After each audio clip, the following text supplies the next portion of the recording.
అందరికీ praise the lord.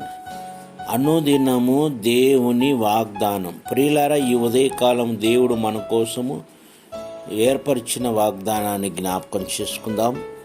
నీతి అను నా దక్షిణ హస్తముతో నిన్ను ఆదుకొందును. యెషయా 41:10. దేవుని యొక్క నీతి అనే దక్షిణ హస్తముతో దేవుడు మనను ఆదుకుంటానని వాగ్దానం.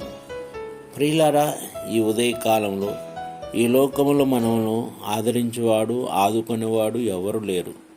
బంధువులు కావచ్చు, స్నేహితులు కావచ్చు, నీ కోసము నా కోసము ప్రాణం పెట్టిన యేసయ్య మాత్రం మనల్ని ఆదుకునే దేవుడు.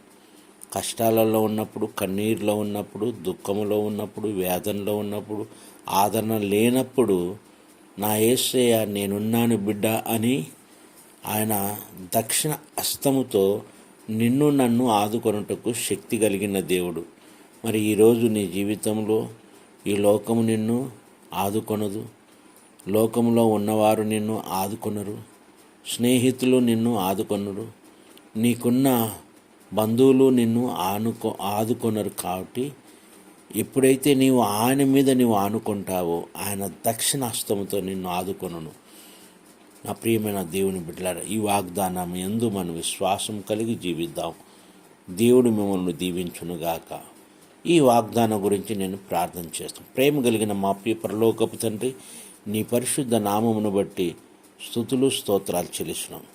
నీతి అను నా దక్షిణ హస్తముతో నిన్ను ఆదుకొందును అన్న మాటను బట్టి మేము స్తుతిస్తున్నాం. తండ్రి, మీరిచ్చిన వాగ్దానాలు గొప్పవి కనుక వాటి యందు మేము విశ్వాసం కలిగి మా యాత్రను కొనసాగించుటకు సహాయం చేయమని ప్రార్థిస్తున్నాము తండ్రి. ఈ ఉదయ కాలంలో మా జీవితంలో మీ కార్యాలు జరిగించి రాకడ కోసం సిద్ధపరచమని యేసు నామమున అడుగుచున్నాము తండ్రి. ఆమేన్.